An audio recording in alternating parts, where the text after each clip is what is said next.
സംസ്ഥാന തലത്തിൽ വിദേശ സഹകരണ ചുമതലയുള്ള സെക്രട്ടറി നിയമനം നടത്തി സർക്കാർ. മുതിർന്ന IAS ഉദ്യോഗസ്ഥ കെ വാസുകിയെയാണ് തസ്തികയിൽ നിയമിച്ചത്. Secretary in charge of matters concerning external corporation എന്ന തസ്തികയിലാണ് നിയമനം. പൊതുഭരണ വകുപ്പിൻ്റെ കീഴിലാണ് പ്രത്യേക തസ്തിക രൂപീകരിച്ചത്. അതേസമയം നിയമനം ഭരണഘടനാ വിരുദ്ധമാണെന്ന് BJP സംസ്ഥാന അധ്യക്ഷൻ കെ സുരേന്ദ്രൻ പ്രതികരിച്ചു. വിവരങ്ങളുമായി തിരുവനന്തപുരത്ത് നിന്ന് പ്രജിത്ത് മോഹൻ ചേരുന്നു. Prajith, secretary in charge of matters concerning external corporation എന്ന തസ്തികയിലാണ് കെ വാസുകിയെ നിയമിച്ചിരിക്കുന്നത്. മാത്രമല്ല, മുഖ്യമന്ത്രി കൈകാര്യം ചെയ്യുന്ന പൊതുഭരണ വകുപ്പിൻ്റെ കീഴിലാണ് ഈ തസ്തിക രൂപീകരിച്ചത്. ഇങ്ങനെയൊരു നിയമനം നടത്താനുള്ള സാഹചര്യം എന്താണ്? ഇതുമായി ബന്ധപ്പെട്ട് പൊതുഭരണ വകുപ്പ് എന്തെങ്കിലും വിശദീകരണം നൽകുന്നുണ്ടോ?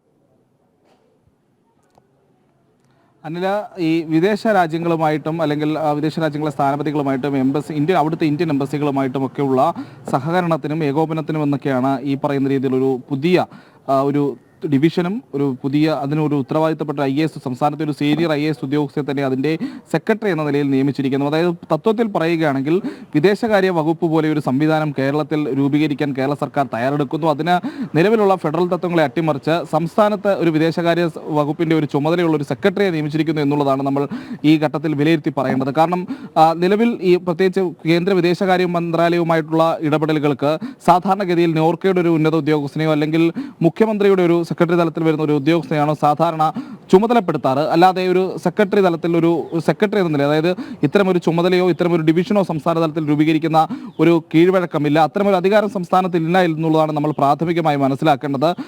കാരണം എംബസികളുമായിട്ടോ അല്ലെങ്കിൽ വിദേശ രാജ്യങ്ങളുമായിട്ടോ നേരിട്ട് ഇടപെടലുകൾക്കും അതുമായി ബന്ധപ്പെട്ടുള്ള മറ്റ് തരത്തിലുള്ള സംവിധാനങ്ങൾക്കും സർക്കാരിന് അധികാരമില്ല, സംസ്ഥാന സർക്കാരിന് അധികാരമില്ല. ഇത് എല്ലാം നടക്കേണ്ടത് കേന്ദ്ര വിദേശകാര്യ മന്ത്രാലയവുമായിട്ടാണ്. കേന്ദ്ര വിദേശകാര്യ മന്ത്രാലയത്തിൻ്റെ ഒരു സഹകരിച്ചുള്ള ഒരു പ്രവർത്തനത്തിന് അല്ലെങ്കിൽ അവരിൽ നിന്ന് ലഭിക്കുന്ന നിർദ്ദേശങ്ങളൊക്കെ നടപ്പിലാക്കുന്നതിന് മാത്രം ഒരു ഉദ്യോഗസ്ഥൻ അല്ലെങ്കിൽ ഒരു ചുമതല എന്നത് മാത്രമാണ് സാധാരണഗതിയിൽ ഉണ്ടാകുക. പക്ഷേ സംസ്ഥാനം ഇപ്പോൾ ചെയ്തിരിക്കുന്നത് ഇതിനായി ഒരു പ്രത്യേക സംവിധാനം തന്നെ രൂപീകരിച്ചിരിക്കുന്നു, ഒരു ഡിവിഷൻ തന്നെ ഉണ്ടാക്കിയിരിക്കുന്നു. അതിന് സംസ്ഥാനത്തെ സീനിയർ ആയിട്ടുള്ള ഒരു IAS ഉദ്യോഗസ്ഥയെ ചുമതലപ്പെടുത്തിയിരിക്കുന്നു എന്നുള്ളതാണ് നമ്മൾ മനസ്സിലാക്കേണ്ട ഒരു കാര്യം. നിലവിൽ ഇതുമായി ബന്ധപ്പെട്ട ഉത്തരവിൽ പറയുന്നത് ഈ രീതിയിൽ ഈ ഉദ്യോഗസ്ഥയെ സഹായിക്കാൻ മറ്റ് സംവിധാനങ്ങൾ ഉപയോഗിക്കുന്ന ഉദ്യോഗസ്ഥർ മറ്റ് നിലവിലുള്ള ഡൽഹിയിലെ കേരള ഹൗസ് അടക്കമുള്ള സംവിധാനങ്ങളെ ഉപയോഗപ്പെടുത്തണമെന്നും അവർ ഈ വാസുകി IASനെ ഇക്കാര്യത്തിൽ സഹായിക്കണമെന്നൊക്കെയുള്ള നിർദ്ദേശങ്ങൾ ഇക്കാര്യത്തിൽ പറയുന്നുണ്ട്. പക്ഷേ ഇതൊക്കെ ഏത് രീതിയിലാണ് സാധാരണഗതിയിൽ ഒരു ഫെഡറൽ സംവിധാനം നിലനിൽക്കുന്ന നമ്മുടെ രാജ്യത്ത് ഒരു സംസ്ഥാനത്തിന് അധികാരം കിട്ടുക എന്നുള്ളതാണ് പ്രത്യേകമായി ഇപ്പോൾ ഉയർന്നിരിക്കുന്ന വിമർശനം. BJP സംസ്ഥാന അധ്യക്ഷൻ കെ സുരേന്ദ്രൻ അടക്കമുള്ളവർ രൂക്ഷ വിമർശനം ഉയർത്തിക്കൊണ്ട് ഇപ്പോൾ രംഗത്ത് വന്നിട്ടുണ്ട്. പ്രത്യേകിച്ച് കേരളം ഒരു സ്വന്തം രാജ്യമല്ല എന്നുള്ള കാര്യം പിണറായി വിജയൻ മനസ്സിലാക്കണമെന്നുള്ളതാണ് കെ സുരേന്ദ്രൻ പറയുന്നത്. ഫെഡറൽ തത്വങ്ങളുടെ നഗ്നമായ ലംഘനമാണ് നടന്നിരിക്കുന്നത്. നിലവിലുള്ള നിയമവ്യവസ്ഥയെ പൂർണ്ണമായും അട്ടിമറിച്ചിരിക്കുന്ന രീതിയാണ് ഇത് തരത്തിലുള്ള വിമർശനമാണ് ഉയർന്നിരിക്കുന്നത്. കാരണം നമ്മൾ പലപ്പോഴും പറയാറുണ്ട്, ഈ ഫെഡറൽ തത്വ വ്യവസ്ഥയിൽ സംസ്ഥാനങ്ങളുടെ അധികാര പരിമിതികളുണ്ട്, കേന്ദ്രത്തിൻ്റെ അധികാരമുണ്ട്. അത് പ്രത്യേകിച്ച് വിദേശ രാജ്യങ്ങളുമായിട്ടുള്ള എല്ലാത്തരം വിനിമയങ്ങൾക്കും നേരിട്ടുള്ള വിനിമയങ്ങൾക്കും കേന്ദ്രത്തിന് മാത്രമാണ് അധികാരം. കേന്ദ്രം ചുമതലപ്പെടുത്തുന്ന സാഹചര്യങ്ങളിൽ മാത്രമാണ് അല്ലെങ്കിൽ കേന്ദ്രം അനുവദിക്കുന്ന സമയത്ത് മാത്രമാണ് ഇത്തരത്തിലുള്ള വേറെന്തെങ്കിലും തരത്തിലുള്ള ഇടപെടലിന് സംസ്ഥാനത്തിന് സാധിക്കുന്നത് എന്നുള്ളത് നമ്മൾ മനസ്സിലാക്കേണ്ടതുണ്ട്.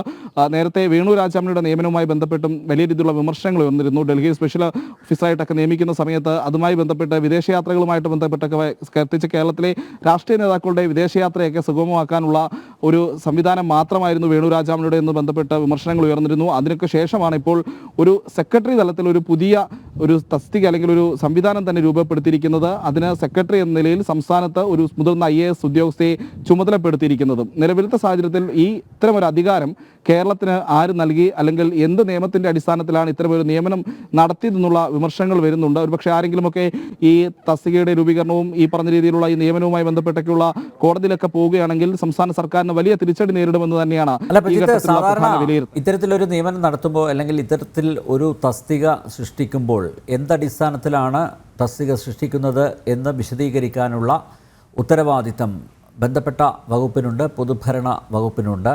പക്ഷേ വകുപ്പ് ഇതുമായി ബന്ധപ്പെട്ട് യാതൊരു തരത്തിലുള്ള വിശദീകരണവും നൽകിയിട്ടില്ല. പ്രജിത്ത്, ഇവിടെ നോർക്ക വകുപ്പുണ്ട്, നോർക്ക വകുപ്പിന് സെക്രട്ടറിയും ഉണ്ട്. ആ സെക്രട്ടറി നിലനിൽക്കുകയാണ് ഇപ്പോൾ secretary in charge of matters concerning external corporation എന്ന പുതിയൊരു തസ്തിക സൃഷ്ടിച്ചത്. അതുകൊണ്ട് തന്നെ ഇത് സതുദ്ദേശപരമായിട്ടുള്ള ഒരു നിയമനമല്ല എന്നല്ലേ മനസ്സിലാക്കേണ്ടത്. മാത്രമല്ല ഇവരുടെ ഉത്തരവാദിത്വം എന്താണ് എന്ന് കൃത്യമായി മനസ്സിലാക്കേണ്ടിയിരിക്കുന്നു. എങ്കിലേ ഇതിൻ്റെ ഗൗരവം പിടികിട്ടുകയുള്ളൂ. ശരിയല്ലേ സുജിത്ത്? ഇങ്ങനെയൊരു നിയമനം എന്തടിസ്ഥാനത്തിൽ നടത്തി, അതിന് കൃത്യമായിട്ടുള്ള വിശദീകരണം സംസ്ഥാന സർക്കാർ നൽകുന്നില്ല. ഞാൻ നേരത്തെ ചൂണ്ടിക്കാണിച്ചതുപോലെ നോർക്ക വകുപ്പുണ്ട്, നോർക്ക വകുപ്പിന് സെക്രട്ടറിയുണ്ട്.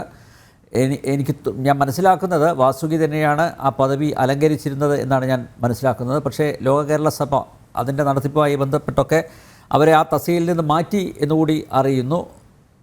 വീണ്ടും ഇങ്ങനെയൊരു പുതിയൊരു തസ്തിക സൃഷ്ടിച്ച് വാസുകിയെ തന്നെ നിയമിക്കണമെങ്കിൽ അതിൻ്റെ അടിസ്ഥാനം എന്ത് ആധാരമാക്കിയാണ് ഇങ്ങനെയൊരു നിയമനം? നേരത്തെ വി മുരളീധരൻ, അദ്ദേഹം കേന്ദ്ര വിദേശകാര്യ മുൻ സഹമന്ത്രിയാണ്, അദ്ദേഹം കൃത്യമായി പറഞ്ഞിട്ടുണ്ട് ഇത് ഭരണഘടനയ്ക്ക് അകത്ത് നിന്നുകൊണ്ടുള്ള ഒരു നിയമനം ആണോ എന്ന് സംശയം ഉണ്ട്. അത് ഗവർണറുടെ ശ്രദ്ധയിൽ എക്സിലൂടെ പെടുത്തിയിട്ടുണ്ട്. അപ്പോൾ നോക്കൂ, ഇതിൻ്റെ ഗൗരവം കൂടുകയാണ്. പ്രജിത്ത, എന്തടിസ്ഥാനത്തിലാണെന്നുള്ള വിശദീകരണം വന്നിട്ടുണ്ടോ വല്ലതും?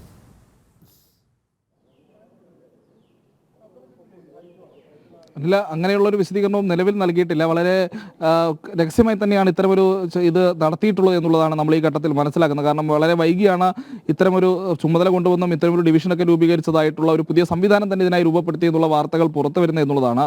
കാരണം നിലവിൽ സർക്കാർ നൽകുന്നൊരു വിശദീകരണം എന്ന് പറഞ്ഞാൽ, അല്ലെങ്കിൽ സർക്കാർ ഒരു ഔദ്യോഗികമായി നൽകുന്ന വിശദീകരണമല്ല, സർക്കാർ വൃത്തങ്ങളിൽ നിന്ന് നമുക്ക് ലഭിക്കുന്ന വിശദീകരണം എന്ന് പറഞ്ഞാൽ, നിലവിൽ വിദേശകാര്യ മന്ത്രാലയം, അതോടൊപ്പം തന്നെ വിദേശ രാജ്യങ്ങളിലുള്ള ഇന്ത്യൻ എംബസികൾ, അതോടൊപ്പം തന്നെ കേരളത്തിലൊക്കെ ഇടയ്ക്കെത്തുന്ന വിവിധ രാജ്യങ്ങളിലെ സ്ഥാനപതികളൊക്കെ ഉണ്ട്. അവരൊക്കെ പല സമയത്തും ചില കേരളവുമായി സഹകരിച്ച് പ്രവർത്തിക്കാനുള്ള വ്യഗ്രതയൊക്കെ അറിയിക്കാറുണ്ട്. അപ്പോൾ അവരുമായിട്ടൊക്കെയുള്ള പ്രവർത്തനങ്ങൾ ഏകോപിപ്പിക്കുന്നതിനുള്ള ഉത്തരവാദിത്തം, ചുമതല എന്നൊക്കെയാണ് ഈ ഔദ്യോഗിക വൃത്തങ്ങളിൽ നിന്ന് നമുക്ക് ഇപ്പോൾ ലഭ്യമാകുന്ന ഒരു വിവരം. പക്ഷേ ഇതിനൊന്നും സംസ്ഥാനത്തിന് അധികാരമില്ല എന്നുള്ളത് വിവിധ സംഭവങ്ങളിലൂടെ നേരത്തെ തന്നെ തെളിഞ്ഞിട്ടുള്ളതാണ്. പ്രത്യേകിച്ച് 2018 പ്രളയകാലത്ത് ഒരു തരത്തിലുള്ള ചില സ്റ്റണ്ടുകളൊക്കെ നടന്നിരുന്നു. വിദേശ രാജ്യങ്ങളിൽ നിന്ന് കേരളത്തിലേക്ക് വൻ രീതിയിൽ സാമ്പത്തിക സഹായം ഒഴുകാൻ പോകുന്നു എന്നൊക്കെയുള്ള, അതും വിദേശകാര്യ മന്ത്രാലയം പോലും അറിയുന്നതിന് മുൻപ് അത്തരത്തിലുള്ള ചില സ്റ്റേറ്റ്മെന്റുകളും പ്രഖ്യാപനങ്ങളും ഒക്കെ നടത്തി പിന്നീട് അതൊരു രാഷ്ട്രീയ വിവാദമൊക്കെ മാറ്റിയെടുക്കാൻ ചില ശ്രമങ്ങളൊക്കെ സംസ്ഥാനത്തെ വിവിധ കേന്ദ്രങ്ങളിൽ നിന്നുണ്ടായിട്ടുള്ളതൊക്കെ അനിൽ നമ്പ്യാർ ഓർമ്മയുണ്ടാകും. സമാനമായിട്ടുള്ള മറ്റിടപെടലുകളുണ്ട്. പ്രത്യേകിച്ച് സ്വർണ്ണക്കടത്ത് കേസ് പോലെയുള്ള വിവാദങ്ങളുണ്ട്. ഈ ഒരു സാഹചര്യത്തിലാണ് ഇത്തരമൊരു ഉദ്യോഗസ്ഥയ്ക്ക് ഒരു ചുമതല നൽകിക്കൊണ്ട് ഇത്തരമൊരു സംവിധാനം തന്നെ രൂപീകരിച്ചുകൊണ്ട് സംസ്ഥാന സർക്കാർ രംഗത്ത് വരുന്നത് എന്നുള്ള കാര്യം നമ്മൾ ശ്രദ്ധിക്കേണ്ടതുണ്ട്. അത് മറന്നുകൊണ്ടാവരുത് ഇതുമായി ബന്ധപ്പെട്ടുള്ള ചർച്ചകൾ മുന്നോട്ട് പോകുന്നത്. കാരണം വേണു രാജാമണിയുടെ നിയമനവുമായി ബന്ധപ്പെട്ട് തന്നെ ഈ കാര്യത്തിലൊക്കെയുള്ള അന്ന് സ്പെഷ്യൽ ഡ്യൂട്ടി ഓഫീസറായി 2021 അദ്ദേഹത്തെ ഡൽഹിയിൽ നിയമിക്കുന്ന സമയത്തും കേരളത്തിന് പ്രത്യേകിച്ച് ഇത്തരം എംബസികളുമായിട്ടോ അല്ലെങ്കിൽ ഇന്ത്യക്ക് പുറത്തുള്ള ഇന്ത്യൻ എംബസികളുമായിട്ടോ മറ്റ് രാജ്യങ്ങളുടെ ഇന്ത്യൻ എംബസികളുമായിട്ടോ അല്ലെങ്കിൽ സ്ഥാനപതികളുമായിട്ടോ ഒക്കെ നേരിട്ട് ഇത്തരം ഇടപാടുകൾക്കോ അല്ലെങ്കിൽ ഇത്തരം മറ്റ് ചർച്ചകൾക്ക് ഒന്നും നേരിട്ട് അധികാരമില്ല എന്നുള്ള കാര്യം അന്നേ വ്യക്തമായതാണ്. അതുമായി ബന്ധപ്പെട്ട് വിവിധ തരത്തിലുള്ള ചർച്ചകളും എല്ലാം ഉയർന്നതാണ്. പിന്നീടാണ് ഇത്തരമൊരു പ്രത്യേക സംവിധാനം തന്നെ സംസ്ഥാന സർക്കാർ രൂപീകരിക്കുന്നു എന്നുള്ള ഈ പുതിയ വാർത്തകൾ പുറത്തു വരുന്നത്. എന്തായാലും വി മുരളീധരൻ പറഞ്ഞതുപോലെയാണ്, ഗവർണറുടെയൊക്കെ ശ്രദ്ധയിൽപ്പെടുത്തിയിട്ടുണ്ട് എന്നുള്ളതാണ്. അപ്പോൾ വരും ദിവസങ്ങളിൽ ഇതൊരു വലിയ രാഷ്ട്രീയ വിഷയമായി തന്നെ മാറും. ഏറ്റവും പ്രധാനപ്പെട്ട വിഷയം, സംസ്ഥാനത്തിന് അധികാരമില്ലാത്തൊരു വിഷയത്തിൽ, പൂർണ്ണമായും കേന്ദ്രത്തിന്റെ പരിധിയിൽ മാത്രം വരുന്നൊരു വിഷയത്തിൽ എങ്ങനെയാണ് ഒരു പുതിയ വകുപ്പ് തന്നെ അല്ലെങ്കിൽ ഒരു പുതിയ സംവിധാനം തന്നെ സംസ്ഥാന സർക്കാർ ഉണ്ടാക്കിയെടുക്കുക, അതിനൊരു ഉദ്യോഗസ്ഥയെ സെക്രട്ടറി സ്ഥാനത്തേക്ക് ചുമതലപ്പെടുത്തുക എന്നുള്ളതെല്ലാം വരും ദിവസങ്ങളിൽ വലിയ ചർച്ചയാകുന്ന ചോദ്യങ്ങൾ തന്നെയായിരിക്കും. കേരളത്തിനും വിദേശകാര്യ സെക്രട്ടറി, കേരളം സ്വതന്ത്ര പരമാധികാര റിപ്പബ്ലിക്കായി മാറുകയാണോ? സംസ്ഥാന തലത്തിൽ വിദേശ സഹകരണ ചുമതലയുള്ള സെക്രട്ടറി നിയമനം നടത്തിയിരിക്കുകയാണ്. മുതിർന്ന IAS ഉദ്യോഗസ്ഥ കെ വാസുകിയെയാണ് secretary in charge of matters concerning external cooperation എന്ന തസ്തികയിൽ നിയമിച്ചിരിക്കുന്നത്. പ്രജിത് മോഹനാണ് വിവരങ്ങൾ നൽകിയത്.